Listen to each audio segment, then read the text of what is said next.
Hi, hello everyone. Welcome to my channel. It's Virginia of Jupiter Arts Crafts. First of all, I'd like to thank you for joining me here today, and to all my subscribers or those who have watched my previous videos. I really am grateful for checking in with me on YouTube. Well, today I'd like to share a couple of flip throughs of what I call fabric needle books, and these books were actually the big pink book was a stitcher's folder that I purchased from Kylie of Paper Daisy Journals, and I had asked her if I could do a post of this book, which when I purchased from her, I told her that I am going to alter it from what she had intentionally made it, which is something really beautiful. And I'll link the video where she showed the flip through of this stitchers folder. But part of this project initially is the smaller green and cream book, which has the bee and lavender cover, which I was simultaneously doing when I did the 52 handmade challenge by Brooke of Brooke Textile Artist here in YouTube. There was supposed to be 52 weeks of needlework and embroidery, which I didn't finish along with this small folder because needlework and embroidery is hard on the hands. And of course, me trying to do a lot of stuff did not finish the challenge. So when I saw this book of Stitchers folder by Kylie, I said I wanted to get that because it's bigger. I didn't realize until I saw her folder that I have a lot of needles and pins that I would like to store. So I had already set my mind that I will alter it to accommodate my pins and needles and other stuff, that supplies that we use for journal making, that I would like to store handy in my desk.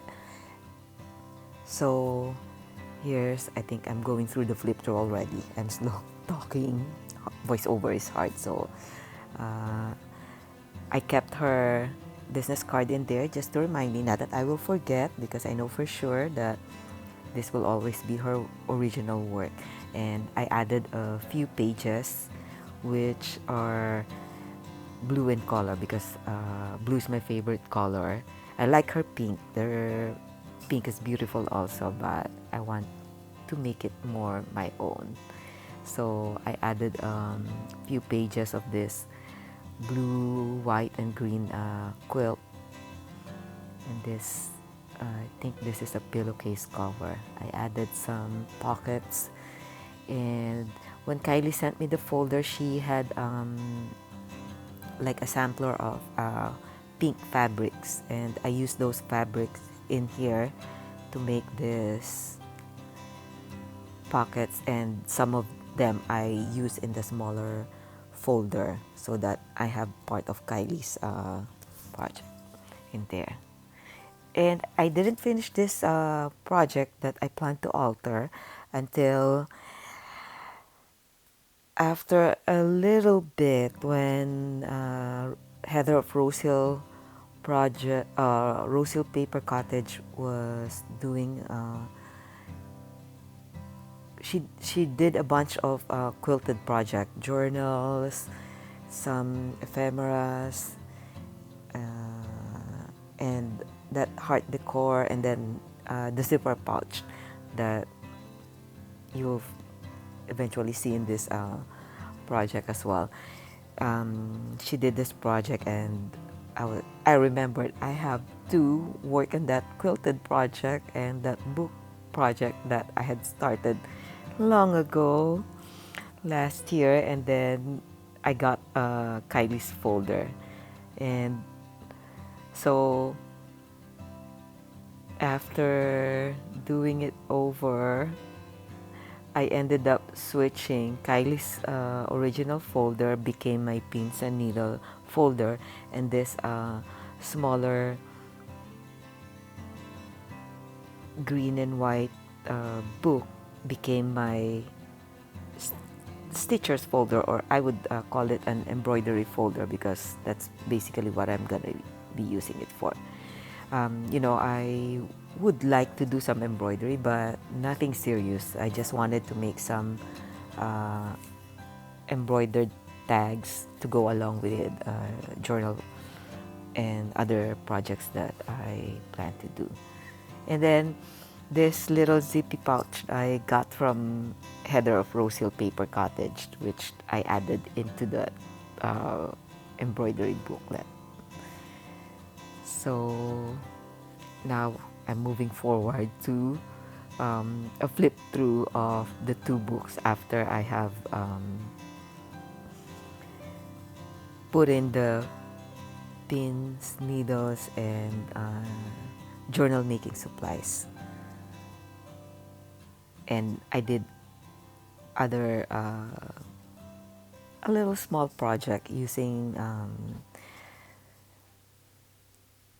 Kylie's printables. Okay, so that's Kylie's printable in there. That needle spool or thread spool was originally from the folder that Kylie sent. I haven't put any embroidery floss or thread in there because I have my own storage of that also. But I will eventually probably use it. There goes Kylie's business card and logo. And this is what was left of Kylie's fabric swatch sampler that she sent with the folder.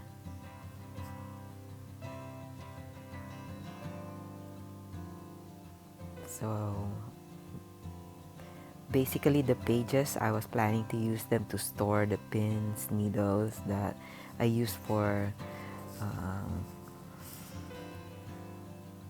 stitching, minimal hand stitching, and sewing.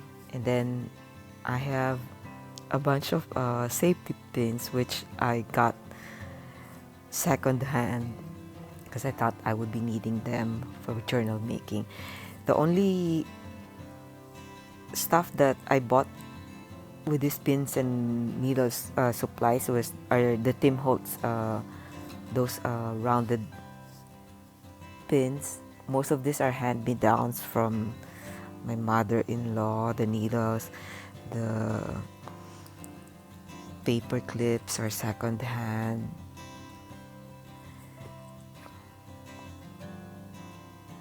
I stored paper clips in there because once in a while I need paper clips and I don't have to open my little drawers.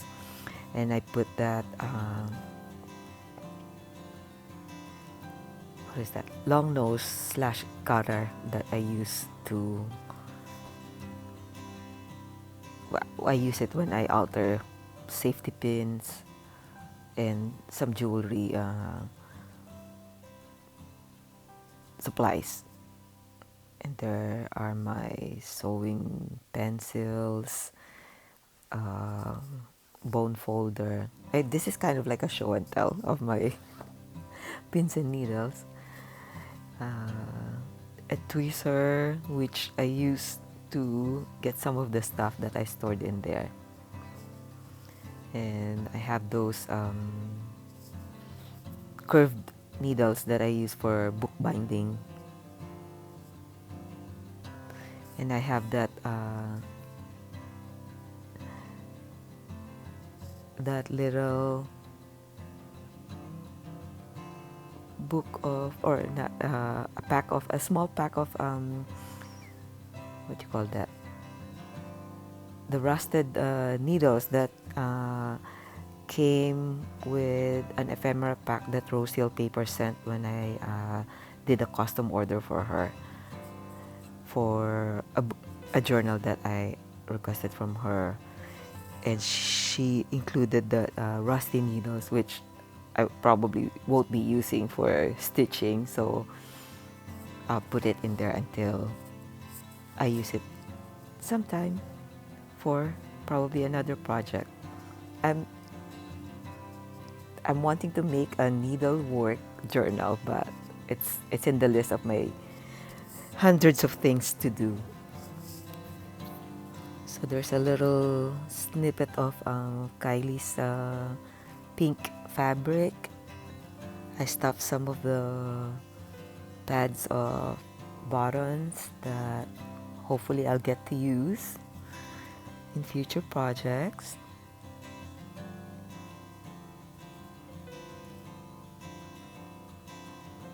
Some beautiful buttons. On the side, I also made a pin cushion, a new pin cushion when I did this folders. Okay. There's more space to put pins and needles. And then I made small pockets for those that I cannot pin. See, I have a bunch of sewing needles because I always break my sewing needles because I'm trying to stitch like thick cardboards and stuff. Some brad, I think that those are brads. Yeah, that's where I use the tweezers, brads, eyelets, and a few of my buttons that I would probably be using to decorate ephemeras and journal. This book or the stitchers folder that I got this is my most useful purchase from a journal maker or from this journaling community. It's always in my desk and it's accessible when I need a paper clip, when I need a needle, a little button here and there, pencil. And I was showing in there. I did a little bit of slow hand stitching and a few French knots, which became my favorite embroidery when I was doing the 52 handmade tags. I did alter this Singer needle book with Kylie's digital. I purchased some digitals from Paper Daisy journals that I had planned of working on for some journal projects which I haven't gotten into, but in the meantime I printed some of them and changed this altered this needle pads. I could have changed the full cover, but there's a little bit of nostalgia in that needle book paper in there, and I even saved those the original paper that where the needles were stuck, but because I probably thought I could use them in the future. And those are broken needle threaders. I break them all the time. I have quite a few and I think I'm running out. And as you probably have seen earlier, I stick those needle threader with long braids of twine so I don't lose it. It's there. I have one in the folder and I have one in my pin cushion. And this folder has a big pocket for what she had intended it to be used for, putting in patterns and bigger fabrics. But I need smaller pockets, so I stitch it in. And to make this standing in my desk, I made a couple of what you call this, master board or board books. So it's stiff, and I covered and decorated it with Kylie's beautiful printables.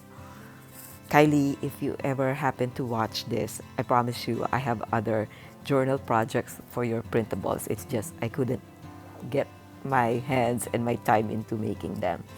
But in the meantime, I use it here. And I think I have some leftover of those digitals that I printed, which hopefully, yeah, I just put it in here. I have other scraps, but I could easily remember that Kylie's digitals are gonna be in this folder. And Kylie has beautiful digitals in her Etsy shop as well, which I'll also link in this in the description box. I also added a white and blue ribbon along with the pink one, and I am showing I knot it because this is how it stays in my desk when I'm usually working. I only wrap it around and close it in a ribbon when I know that I won't be working on my desk for a while. If I'm working for a few days or if I'm going away. But this is how it sits in my desk, and it's always in my desk. I think I posted a few times in Instagram. Now, this is what happened of the little pins and needles book. It became the stitchers folder, or it's now gonna be an embroidery folder for me, which I so as of yet have not actually used it. So this I patterned it from Kylie's original stitchers folder, where the pocket is bigger, or like the full spread, but I added more pages to this, as I had actually had these pages to originally store my pins and needles. I have a few more of those handmade tags, and the tags that I used in the project were just like clothes tags that I've been collecting from my daughter's tags clothes tag. Sorry, I'm having a hard time talking again. And you know, I always save scraps. I think I try to save too many scraps. And this is headers of rose-hill paper cottage zippy pouch, which I got from her shop along with a quilted journal. I think I forgot to put in the stuff that I was originally putting in there, so I added a new clip. So in the pouch, I had stored my embroidery floss, which I picked those colors for a project that I haven't gotten into since months. I actually recorded this video maybe few months ago,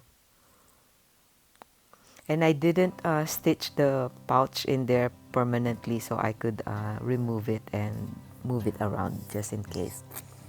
There goes my threader for embroidery floss and the regular needle, and I know I have that metal ruler.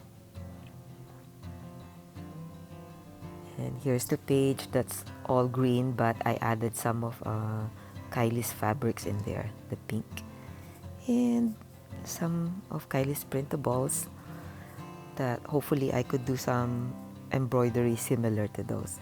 I have an embroidery hoop which my daughter gave to me. I haven't actually used that embroidery hoop. My daughter's into embroidery also, but casually as well, and she bought those embroidery hoops and gave them to me. Some of handmade tag from the challenge. I might also get back into doing the 52 handmade challenge when I ever get back. This is the other thread spool that Kylie sent with the original folder, and I'm storing it here because I do have some embroidery floss that are, you know, the DMC that are not wrapped in the spool. So, um, thank you so much for hanging out with me again. Or actually, I still have, sorry, I made those two A6 notebooks out of secondhand or used paper pages, and I covered them with Kylie's printables. I think I'm planning to use that with the folder. And I always have this A6 notebooks that I jot things down when I get ideas or things that I need to do that I can't get to momentarily. So I made that with that along with the folders so that I could use Kylie's digitals in the meantime before I get to the actual project. Well, thank you again for hanging out with me today.